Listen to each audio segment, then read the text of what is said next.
টাকাগুলো খরচ করছে, শুধু খরচ করতেই আছে। যার সাথে দেখা হয় তারে কয় আমার সাথে ইউসুফরে একটু দেখা করাই দিবি, তোরে এত টাকা দেব। কয় 10 টাকা জোগাড় করে দেই। ও লোক ঘুষ খাইয়া সরে চলে যায়, জোগাড় করে দেয় না, ইউসুফকে উপস্থিত করে দেয় না, আর একজনের টাকা দেয়। এমন করে দিতে দিতে ইউসুফ আলাইহিস সালাতু ওয়াস সালামকে পাওয়ার সাধনা করতে করতে ওনার সম্পত্তি সব শেষ করে দিয়েছে। একেবারে এমন পর্যায়ে চলে আসছে, রাস্তার পাশে একটা ছোট্ট কুড়িয়ে ঘর বানাইয়া ঝুপড়ি বানায় তার ভিতরে জুলাইখা বসবাস করে। এখন তার সম্পদ কিচ্ছু নাই, বৃদ্ধা হয়ে গেছে, চোখের উপরের পর্দা ঝুলে এসে চোখ অন্ধ হয়ে গেছে, চোখে দেখে না, গায়ের চামড়া ঝুলে গেছে, জীর্ণ শীর্ণ কুজো হয়ে গেছে, সারাটা গা ভাঁজ পড়ে গেছে। ওই রাস্তার পাশে ঝুপড়ির মধ্যে থাকে। ইউসুফ আলাইহিস সালামকে দেখার সাধনা এখনো পর্যন্ত করে যাচ্ছে, ছাড়ে নাই সেই আশা। ইউসুফ আলাইহিস সালাম তখন ঘর থেকে বের হইয়া উনার সংসদ ভবনের দিকে রওনা দিতেন। উনি একটা ঘোড়ার পিঠে উঠতেন, আর ওর সাথে ঘোড়া থাকতো। উনার ঘোড়াটাকে আল্লাহ কুদরতি সিস্টেমে তার নাকের মধ্যে একটা সাইরেন তৈরি করে দিয়েছিল। 3 মাইল দূরে থেকে ওই ঘোড়ার নাক দিয়ে একটা শব্দ হইতো, 3 মাইল দূরে থেকে ওই শব্দটা শোনা যাইতো।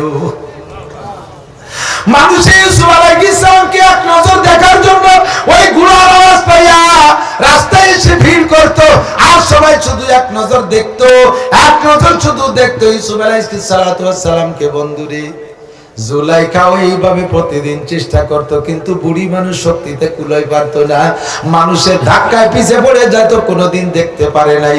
আজকে উনি আগের থেকে প্রস্তুতি নিয়েছে, প্রস্তুতি নিয়া রাস্তার পর্যায়ে বসবে বলে ভাবছে। তার আগে ওনার যে দেবতা আছে, যেই দেবতা মূর্তি পূজা করতো, এখনো তার পূজা করে। ওই মূর্তির রুমের মধ্যে রাইখা মূর্তির কাছে মোনাজাত, ও ভগবান, আমি ইউসুফরে একটু দেখতে চাই, তুমি আমারে সুযোগ করে দিও, আজকে তুমি আমার একটু সুযোগ করে দিও। আখেরিবার মূর্তির কাছে দোয়া মোনাজাত কইরা রাস্তায় গেছে, সেদিনও দেখতে পারে নাই। মনে বড় কষ্ট নিয়া আইসে ওই মূর্তিটারে দইয়া গলা ধরে মাটির সাথে বাড়ি মাইরে তার ঠ্যাঙার পাগুলো করে বেলাইছি।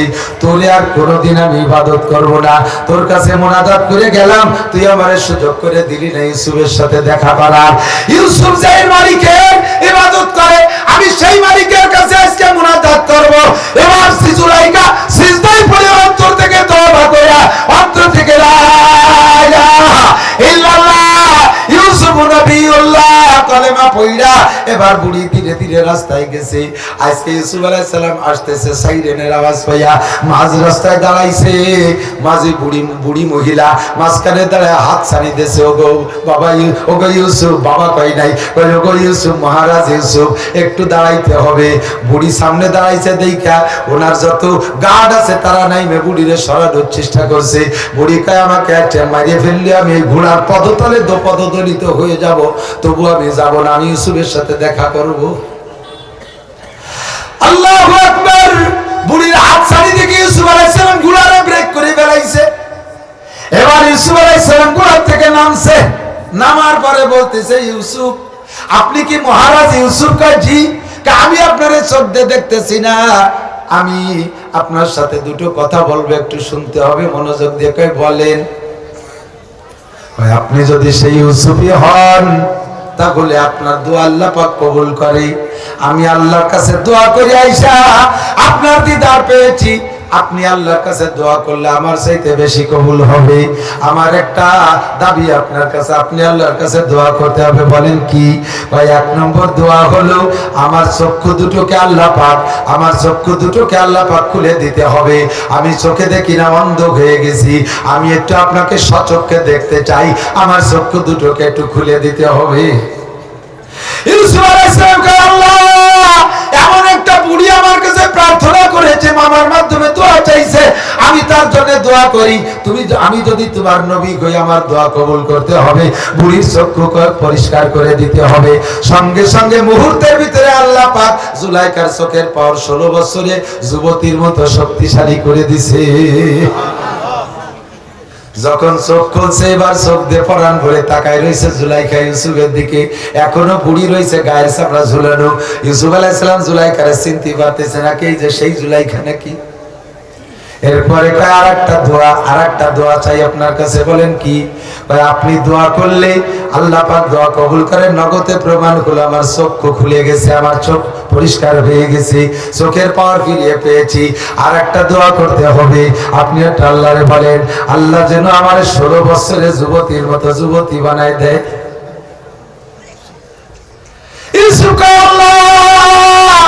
তুমি সবকিছু মারা, তোমার কাছে দরখাস্ত চাই। বুড়ি দোয়া চাইছে, আমার কাছে আমি দরখাস্ত করি, বুড়িরে 16 বছরের যুবতী বানায় দাও।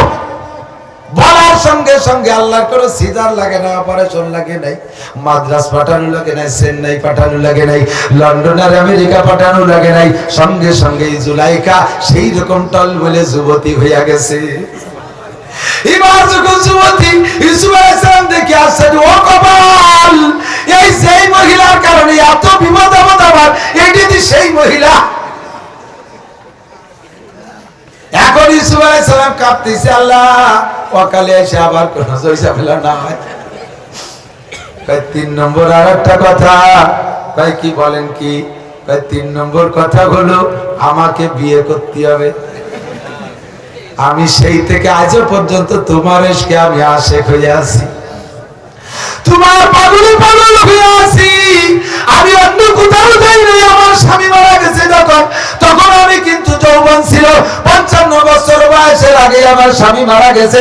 আমি ইচ্ছা করলে বিশাল ধনভাণ্ডার নিয়ে এই মিশরের যে কোনো পুরুষের সাথে বিয়ে বসতে পারতাম। আমি কোথাও যাই না, তোমার অপেক্ষায় আমি কাঁদতে আছি, চক্ষু দুটো অন্ধ করে ফেলাইছি, বৃদ্ধা হয়ে গেছি। এখন আল্লাহ আমারে ভরা যৌবন টলমলে যুবতী বানাই দিয়েছে। আমার তোমার সাথে আড্ডা ছড় মতো যুবতী আমারে বানাই দিয়েছে, আমারে বিয়ে করতে হবে। ইউসুফ আলাইহিস সালাতু ওয়াস সালাম বলেন, আগের দুটো বলছি, যা বলছো সাথে সাথে, এই 3 নম্বরটা জবাব আমি এত তাড়াতাড়ি দিতে পারবো না। কবে দেবেন? কয় আর দেরি আছে। কয় না দেরি নাই, এখনই বলতে হবে। নাসলবন্দি চায় না। ইউসুফ আলাইহিস সালাম ওনার গোলামকে বললেন, এই মহিলাকে বাড়ি নিয়ে যাও, আমি সফরের কাজ সেরে আসি, আমি অফিস সেরে আসি, অফিসের থেকে এসে তারপরে ওনাকে জবাব দেব। মহিলাকে বাসায় নিয়ে গেছে। ইউসুফ আলাইহিস সালাতু ওয়াস সালামের সাথে জিবরিল আলাইহিস সালামের সাক্ষাৎ হয়ে গেছে। জিবরিল আলাইহিস সালামকে বলতেছে, ও ভাই জিবরাইল, আজ তো বড় মহা বিপদে পড়ে গেছি, সেই মহিলার পালায় বুড়ো কালে এসে পড়ে গেছি। এখন আল্লাহর ফয়সালা কি? আল্লাহ আমারে পাঠাইছে ঘটক বানাইয়া। আমি আজকে তোমার কাছে অন্য কোনো ওহী নিয়ে আসি নাই, জুলাইখার সাথে বিয়ে করানোর ঘটকালি নিয়ে আসি। আল্লাহ হুকুম করছে তুমি জুলাইখারে বিয়ে করে নিবা। যে চায় সে পায়, বলেন যে চায়, যে খোঁজে সে, যে বোঝে সে খোঁজে, যে চেনে সে কেনে, যে চায় সে পায়। আপনি এমন করে বৈধ কিছুকে যদি চান, আল্লাহ পাক সময় মতো একদিন আপনাকে মিলাইয়া দিবে। ও বন্ধুরে, ফাঁকে অল্প একটু কইয়া যায়, আল্লাহু আকবার। এই ইউসুফ আলাইহিস সালাতু ওয়াস সালাম যখন, ইউসুফ আলাইহিস সালাম যখন কুয়ার মধ্যে ফেলানো ছিল, এই মজা, ইউসুফ আলাইহিস সালাম যখন কুয়ার মধ্যে ফেলানো ছিল, ব্যবসায়ীরা তারে বালতির মধ্যে করে উঠাইছে, ওখান থেকে তার ভাইদের কাছে বিক্রি হয়ে গেছে। 6 টাকায় বিক্রি হয়েছে মাত্র। আশারাও গুবি সাবানি বাক্সিন্দার আগি মামা দুদাত। মজার কথা ওখানে একটু রয়েছে বলবো, মাত্র 6 টাকায় বিক্রি হয়ে গেছে। ইউসুফ নিয়ে গেছে মিশরের বাজারে। আপনারা জানেন গল্প। এই ইউসুফ আলাইহিস সালামকে এবার বিক্রি হবে। বিক্রি করতে করতে কি পরিমাণ টাকা, বা ইউসুফ আলাইহিস সালাতু ওয়াস সালামের গায়ে যতটুকু ওজন, অতটুকু ওজন স্বর্ণ দিতে হবে, তাহলে ইউসুফ বিক্রি হবে। একটু জোরে কন্যা সুবহানাল্লাহ। ইউসুফ নবী আলাইহিস সালাতু ওয়াস সালামকে কেনার জন্য হাজার হাজার মানুষ রেডি হয়ে গেছে, তার ওজনের স্বর্ণ দিয়ে কিনবে। এক বুড়ি, ওই মিশরের বুড়ির কিছু নাই, সামান্য একটু সুতো নাতা আছে, অল্প একটু সুতো নাতা, এই বিক্রি করে 2-4 পয়সা হয়েছে, তাই নিয়ে রাস্তায় যাইয়া ইউসুফ রে কিনার লাইনে দাঁড় হইছে। সবাই দেখে বুড়ির দেখে হাসতেছে। ভাই ও বুড়ি, ইউসুফ রে কিনতে কিন্তু তার ওজনে সোনা রূপা লাগে, সোনা লাগবে, তুমি মাত্র সুতো দিয়ে ইউসুফ কিনবা। এবার বুড়ি কয়, আমি জানি এই ইউসুফ আল্লাহর নবী হবে, ইউসুফ আল্লাহর মকবুল বান্দা। আল্লাহর নবীকে কেনার জন্য যাদের টাকা আছে তারা টাকা নিয়ে যাবে, আমার কিছু নাই, আমি মাত্র সুতোনাতা নিয়ে রাস্তায় দাঁড়িয়ে গিয়েছি। কিয়ামতে ইউসুফকে খরিদ করার জন্য যদি আল্লাহ পাক কোনো সম্মান দেয়, কোনো ইজ্জত দেয়, আর কোনো প্রতিদান দেয়, তাহলে আমি কিনতে পারি আর না পারি, লাইনে দাঁড় হইছি এই দাবিতে, আমি কিয়ামতে ইউসুফ নবীর সাথে জান্নাতে যাইতে পারবো।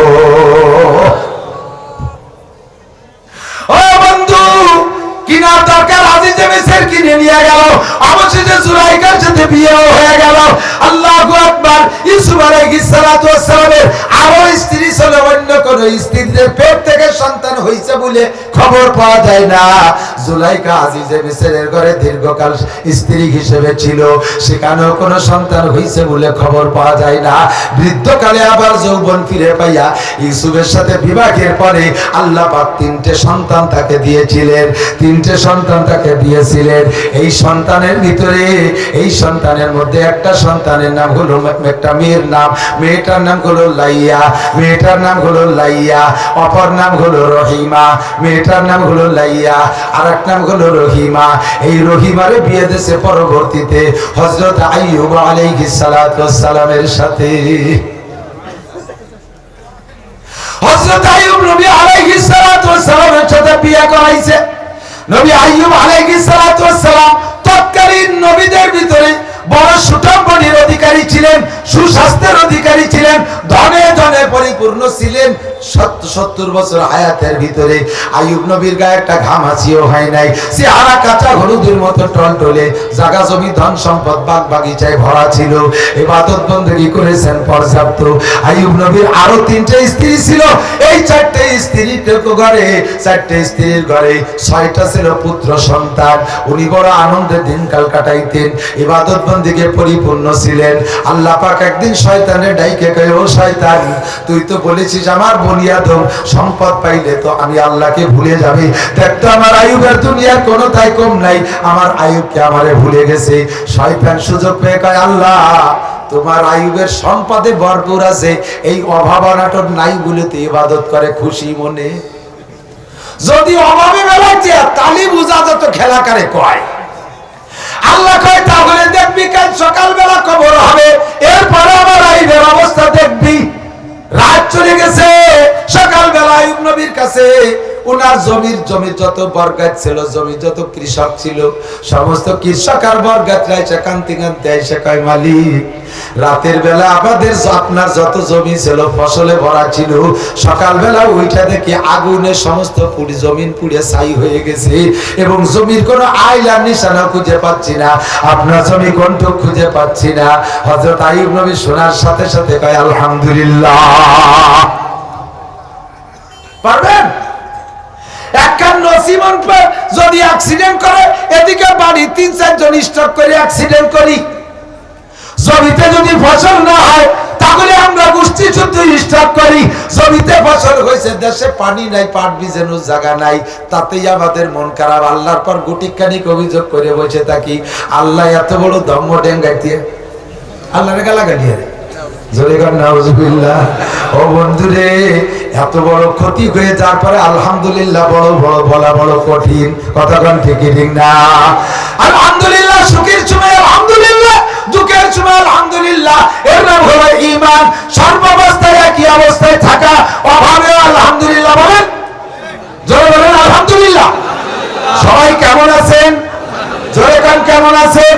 অভাবে আলহামদুলিল্লাহ, সুখে আলহামদুলিল্লাহ, দুঃখে আলহামদুলিল্লাহ, এর নাম হলো ঈমান।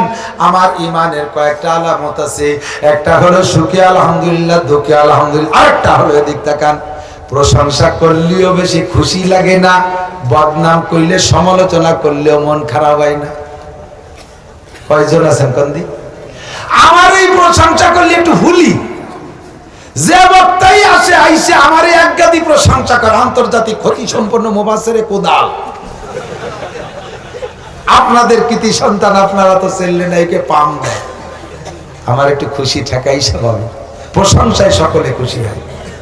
আমারে বদনাম কইলে আমার মন খারাপ হয়, মুখ কান মলিন হইয়া যায়। অনেকে আছে আমাকে হুজুরকে মধ্যে আইসে, কেডা আপনি কে? আমি গুনাহগার অমুক, আমি গুনাহগার অমুক, এই কয়, মানে নিজেরা নিজে ছোট জানতেছে। তুমি গুনাহগার কইয়া নিজেরে নিজে গুনাহগার পরিচয় দিলে, এই গুনাহগার কথাটা নিজের মনের থেকে কইছো কিনা এটা একটু বাদে প্রমাণ হবে। যদি আপনারে আমি ডাক দেই, এ গুনাহগার আব্দুর রহমান, সেই সময়তে আপনার মুখ পুড়ে যায়।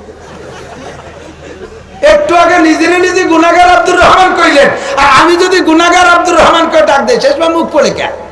সে সময় খুশি হবেন, থ্যাংক ইউ, ধন্যবাদ, আপনি আমার আসল উপাধি বলে ডাক দিয়েছেন। কথা বল না কেন? প্রশংসায় খুশি সবাই লাগে, আল্লাহ পাকই সবচেয়ে বেশি প্রশংসায় খুশি।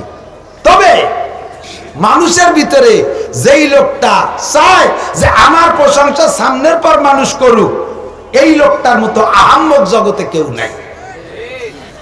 যেই লোকটা দেখে যে আমি এত কিছু করলাম, কেউ আমার প্রশংসা করে না, তখন নিজে নিজে কয় আমি এটা করেছি, ওটা করেছি, দেখেন এটা করে দিয়েছি, দেখাই ছাড়িয়ে দিলাম, দেখেছেন কি করেছি, আমি যা পারি এটা কি আর দেশে কেউ পারে, আরো সুযোগ দেন, দেখেন কি করি, আমি রাস্তা কেটে খাল বানাই দেবো, দিনের বেলা রাস্তা দিয়ে নৌকো চালাইতে পারবেন, আসমান ভেঙে জমিনে নামাবো, লাঠির মধ্যে মুগুর ভরবো, আরেকটা বার আমাকে সুযোগ দেন। একেবারে আন্তর্জাতিক খ্যাতি সম্পন্ন আবাল কথা বল, আমি করছি এই কথাটা শয়তানের কথা। এগুলো একেবারে আনাড়ি, খালি নিজের প্রশংসায় ব্যস্ত। এত আবালার জগতে অতি পারে না। আমি ভালো কাজ করছি, প্রশংসা করবেন আপনি, আপনি করছেন, আমি করব প্রশংসা। কথাটা ঠিক না? ইউহিব্বুনা ইউহমাদু বিমা লাম ইয়াফআলু, আল্লাহকে এরা হলো ভালো কাজ না করেও প্রশংসা পাইতে চায়, এটা ভালো লক্ষণ নয়। নবী আইয়ুব আলাইহিস সালাতু ওয়াস সালাম সুখে আলহামদুলিল্লাহ, দুঃখে আলহামদুলিল্লাহ, খবর শুনে কে আলহামদুলিল্লাহ, একটু এই ভালো কথা দিকেছেন, আলহামদুলিল্লাহ তো শিয়াই দিচ্ছি বলে কবে নেন, মনের আলহামদুলিল্লাহ সাজাইনি আলহামদুলিল্লাহ টের পাওয়া যায়। খুব খাইছেন একেবারে পাঙ্গাস, পোল্ট্রি, খাসি, মুরগি, কবুতর, কই মাছ, জিয়াল মাছ, শোল মাছ, ইলিশ মাছ, পদ্মার ইলিশ, পদ্মার পাঙ্গাস, এরপরে রাজভোগ, মালভোগ, রসমালাই ইত্যাদি খাইয়ে দিয়ে সেদিনও আলহামদুলিল্লাহ বলেন, খাইয়ে দেয় আলহামদুলিল্লাহ, আল্লাহ এর জন্য সারা বছর চলে। এ আলহামদুলিল্লাহ সুর।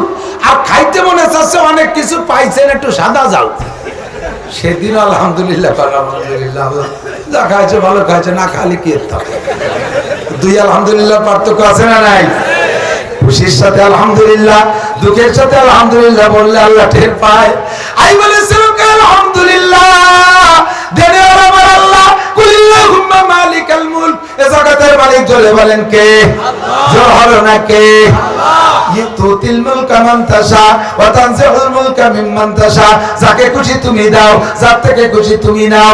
আল্লাহ পাক আমি তোমার সর্বাবস্থার পর সর্ব হালাতের পর আমি খুশি। আল্লাহ কয় শয়তান দেখ আমার আইয়ুবের এত বড় ক্ষতি করলাম, তুই তো কইছিলি যে সম্পদের কারণে ইবাদত বন্দেগী করে, সব নিয়ে গেলাম, তারপর আলহামদুলিল্লাহ কয় কিভাবে? কয় যে আল্লাহ আলহামদুলিল্লাহ কবে না কেন, ওনার 6টা ছেলে, ও যদি বিয়া ন চালায় ডেলি 5-3,000 টাকা, ওনার নিশ্চিন্তের কি বুড়ো বসে বসে সুবহানাল্লাহ সুবহানাল্লাহ। বেটা ঠিক আছে, কাল সকালে খবর শুনবি। সকালবেলা খবর আইছে, হুজুর আপনার ছেলেরা বেড বিছানা সেইভাবে রয়েছে, একটা ছেলেও খাটের পর নাই, উদাও হয়ে গেছে। শুনে কে আলহামদুলিল্লাহ। ইয়ামানত চন্দ্র জান নজদে মাস দার হাকিকত মালিকে হর শাই খুদা, সন্তান আল্লাহর দিয়ে আমানত, আল্লাহ আমার কাছে দিয়েছে, লালন পালন করতেছিলাম, আল্লাহর দিয়ে আমানত, আল্লাহ আবার ফিরে নিয়ে গেছে, আমার কান্নাকাটির কি আছে? আল্লাহ কয় দেখ দেখ কি সুন্দর আলহামদুলিল্লাহ, কাল আলহামদুলিল্লাহ কবে না কে? 4 বউ, নবী একটা জামাই, 4টে শ্বশুর বাড়িতে যদি দেখে যে একটা জামাই নবী, তাও এই জামাই অভাবে থাকবে, এ কি হয়? 4 বউ বাবার বাড়িতে বস্তা করে নিয়ে আসবে, জায়গায় বসে বুড়ো খাবে, আর আল্লাহ বললে আল্লাহ কয় কাল সকালে খবর পাবি। কাল সকালে খবর আসলো, উনার কাছে ওই রাতে ছিল রহিমা, ওই ইউসুফ আলাইহিস সালামের মাইয়া, অথবা বলা হয় ইউসুফ আলাইহিস সালামের নাতনি, পুতনি, এই মহিলাটা রহিমা, এইটা ছিল শুধু উনার কাছে। বাকি 3 স্ত্রী 3 রুমে ছিল। খবর আসলো বেড বিছানা যেমন পড়ে আছে, একটা স্ত্রীও নেই, হারাই গেছে। হারাই গেছে মানে কেউ নিয়ে গেছে তা না, আল্লাহ পাক উদ্ধার করেনি। খবর আইছে আলহামদুলিল্লাহ, আল্লাহ কয় দেখ এখন আলহামদুলিল্লাহ কয়, কাল আলহামদুলিল্লাহ কবে না, শরীর স্বাস্থ্য ভালো আছে, যেই ঝামেলা নাই, ছেলে নাই, মেয়ে নাই, বউ নেই, আজে কোনো ঝামেলা নেই, নিজে একা এই আইটি বেড়া লিও ওনার ইনকাম যাবে তা দিয়ে উনি খেয়ে ব্যস্ত করে, শরীর স্বাস্থ্য ভালো আছে। আল্লাহ কয় কাল সকালবেলা দেখাইল। পরের দিন সকালবেলা গায়ে ফুসকা শুরু হয়েছে, ফোড়াফুসি শুরু হয়েছে, হইতে হইতে হইতে হইতে এমন পচা পচছে, আর সারাটা গেল শুধু পচা না, পোকা হয়ে গেছে। ইউসুফ আইয়ুব আলাইহিস সালাম শুয়ে থাকলে বোঝা যাইতো না যে এই জায়গা শুধু পোকার স্তব না, নিচে কোনো মানুষ আছে। অনেক সময় দেখেন না মরা বিড়াল, মরা কোনো কুত্ত বিড়াল শুধু পোকা হয়ে যায়। আল্লাহু আকবার। পোকার স্তূপ, বাড়ির কেউ জায়গা দেয়নি, আশপাশের সবাই কয় গন্ধ দুর্গন্ধ দেখলে ভাত খাইতে পারি না, সরাব। নিয়ে গেছে রাস্তায়, রাস্তার মানুষে কয় সরাব, তোমার এই দেখলে ভাত খাইতে পারি না। নিয়ে গেছে মাঠে, কৃষকরা কয় যে গন্ধে আমরা টিকতে পারি না, এখান থেকে সরাব। কোথাও জায়গা নাই।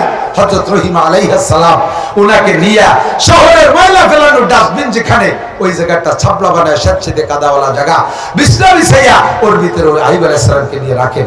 স্বামীকে কামাই করে খান কিভাবে? সারাদিন বাড়ি বাড়ি কাম করে, আর কাজের বিনিময়ে কিছু খাদ্য সংগ্রহ কইরা ওইখানে হযরত আইয়ুব আলাইহিস সালামকে খাওয়ায়। খাওয়ানোর পদ্ধতি কি? সারা গায়ে গোশত নাই, মুখেও গোশত নাই, গলাটা শুধু আছে হলকুম, চোখের পুতুলি পর্যন্ত খেয়ে বেড়াইছে, মুখের মধ্যে শুধু জিহ্বাটা আছে, মুখের মধ্যে শুধু জিহ্বাটা আছে।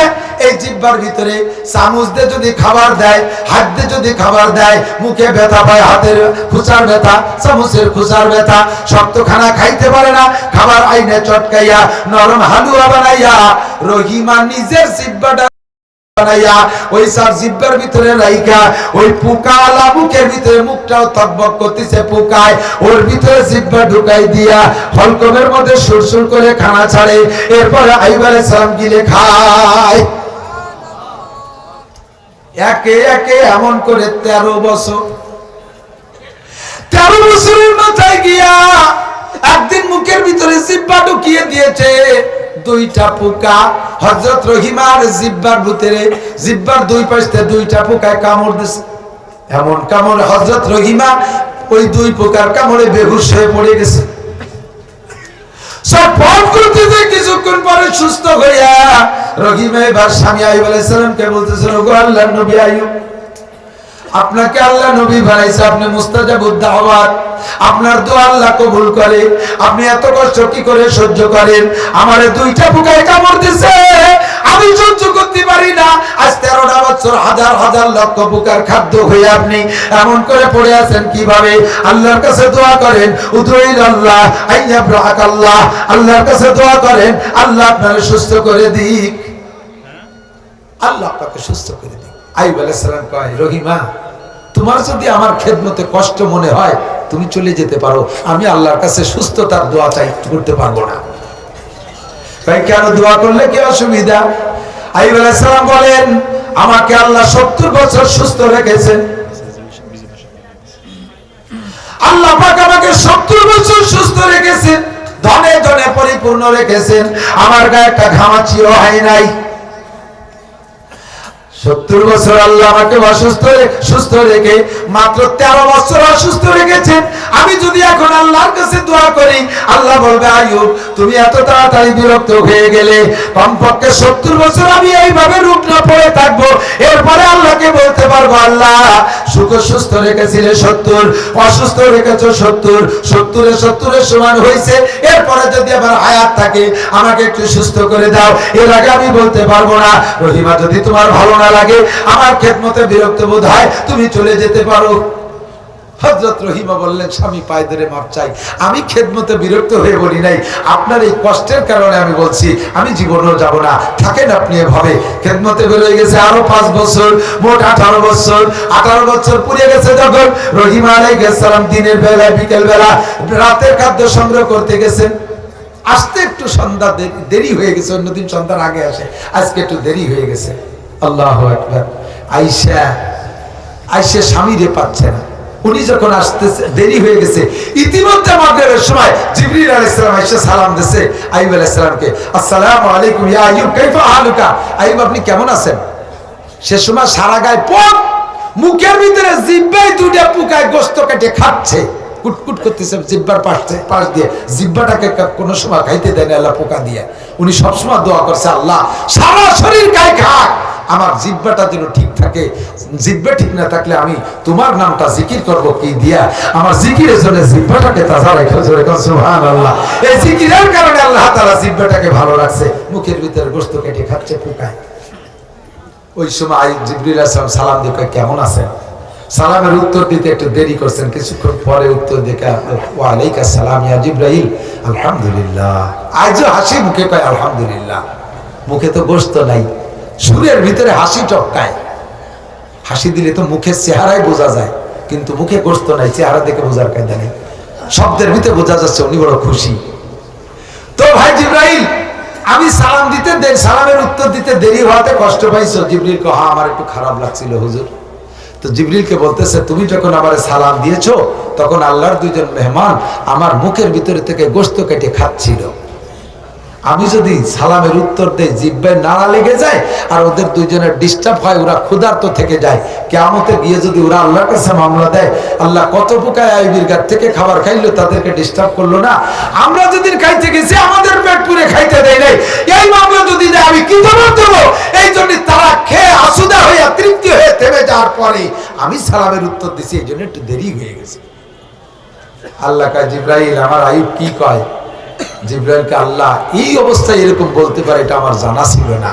আল্লাহকে আমার আইয়ুব পরীক্ষায় পাস, গোল্ডেন এ প্লাস, এক্ষুনি পুরস্কার শুরু হয়ে যাবে।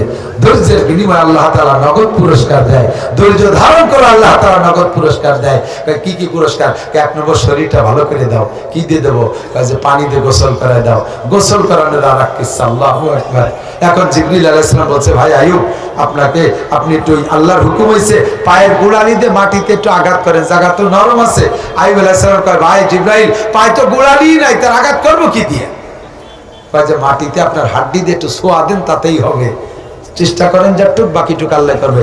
মাটিতে পায়ের গোড়া দিয়ে একটু টাচ দিছে, একটু নিচু হয়ে গেছে, এখান থেকে জান্নাতের পানি ফোয়ারা চালু হয়ে গেছে। পানি দিয়ে গোসল করেন, পানি খান। পানি দিয়ে গোসল করছে, পানি খাইছে, শরীরে সব পোকা পড়ে গেছে। সেকেন্ডের ভিতরে শরীরটা আগের চাইতে দ্বিগুণ শক্তিওয়ালা, সুদর্শন টকটকে চেহারাওয়ালা একটা বডি আল্লাহ তাআলা নগদে বানায় দিয়েছে। এরপরে ব্রিফকেস টাইম দিয়ে খুলে একটা জামা, একটা পাজামা, একটা টুপি, একটা পাগড়ি, একটা জায়নামাজ, এই 5টা পুরস্কার দিয়ে দিয়েছে। জান্নাতি পোশাক, সবকিছু জান্নাতি। জায়নামাজ পাইয়ে ইউসুফ আলাইহিস সালাতু ওয়াস সালাম, আইয়ুব আলাইহিস সালাতু ওয়াস সালাম জায়নামাজটা পাইয়ে বটিয়ে বাড়ি নিয়ে ব্রিফকেসের মধ্যে তুলে দেয় নেই। আমাকে অনেক ছেলেপেলেরা বিদেশেতে আসে, আত্মীয় স্বজন জায়নামাজ দেয়, প্রায় বাড়ি একটা দেয় আত্মীয় স্বজন, ওই ডেরে গোটায় গাটায় থুয়ে দেয়, শুধু ঈদের দিন কাজে লাগা বলে, সারা বছরের মধ্যে নামাজ নাই, খেলা নাই। হুজুরকে রুমে নিয়ে যান, হুজুরকে রুমে নিয়ে যান, হুজুর আরাম করবে, তারপরে আসবে ইনশাআল্লাহ। আপনারা চলে যাবেন না ইনশাআল্লাহ? তার আগে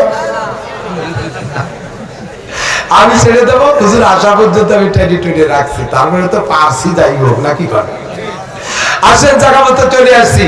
এবার আইয়ুব আলাইহিস সালাম এই জায়নামাজ পাইয়া সাথে সাথে বিছাইয়া নামাজে দাঁড়ায় গেছে। 4 রাকাত, কয় রাকাত? 3 রাকাত পড়ে সালাম ফিরিয়ে দিয়েছে। মাগরিবের ফরজ রাকাত কয় রাকাত? 3 রাকাত। উনি দাঁড়াইছে 4 রাকাত। এই যে যেখানে চলে আসেন, আমাদের হযরতুল আল্লামা হযরত মাওলানা হাসান জামিল সাহেব হুজুর হাফিজাহুল্লাহ চলে আসছে। আমাদের এই মাঠে নয়, এই বেল্টেই উনাকে আপনারা দেখেন নাই সরাসরি। ফরিদপুরের পাশে, ভাঙ্গারের পাশে উনি আসছে বলে আমি দেখি নাই। কোন জায়গা? ভবানীপুর আছে, গহরডাঙ্গা আছে, বড় বড় জায়গা। আমরাই ছোটরা পাইনি, আলহামদুলিল্লাহ। আজকে পাবেন ইনশাআল্লাহ, ইনশাআল্লাহ পাবেন। আল্লাহ পাক পৌঁছাইতেছে, বলেন আলহামদুলিল্লাহ। এখন ওই জায়নামাজ পাইয়া 4 রাকাত নামাজে দাঁড়ায় 3 রাকাত পড়ে সালাম ফিরিয়ে দিয়েছে। জিবরাইল কয়, ভাই আপনি 4 রাকাতের নিয়ত করে 3 রাকাত পড়ে সালাম ফিরিয়ে দিলেন। আল্লাহ কয় যে জিবরাইল, তুমি লুকমা দেছো কা? আমার আইয়ুবের 3 রাকাতে আমি খুশি হয়ে গেছি। জোরে কান সুবহানাল্লাহ, জোরে বলেন সুবহানাল্লাহ। যেই মহিলা আইয়ুব আলাইহিস সালাতু ওয়াস সালামকে এমন করে খেদমত করেছে, ওই মহিলাটার বংশ পরিচয় কি? সর্বপ্রথম নবী ইব্রাহিম আলাইহিস সালাম, তার ছেলে ইসহাক আলাইহিস সালাম, তার ছেলে ইয়াকুব আলাইহিস সালাম, তার ছেলে ইউসুফ আলাইহিস সালাম, তার মেয়ে এই রহিমা আলাইহিস সালাম। 4 পুরুষ, তার পূর্বপুরুষ, বিশাল বড় বড় জলিলুল কদর নবী ও রাসূল, মুসলিম জাতির পিতার বংশধর মেয়ে হইয়া স্বামীকে ভাবে খেদমত করেছে। ও আমার মারা, ও আমার বোনরা, স্বামীরা তোমাদের কাছে এরকম খেদমত পাবে। সময় নাই বলে কথা অন্য দিক নিয়ে লম্বা হয়ে গেল। আল্লাহ পাক রব্বুল আলামিন আমাদের সকলকে দ্বীনের জন্য কবুল করেন, বলেন আমিন। আজকে আমাদের জামিয়া সুলতান শাহী ঘোড়াদার সুলতান মাদ্রাসা এ পর্যন্ত আসছে। পরিবেশ পরিস্থিতি দেখে আপনারা কি বেজার হয়েছেন নাকি? আপনাদের খাইতে দিতে পারবো না, এত মানুষকে খাইতে দিতে আমার পাঁচটা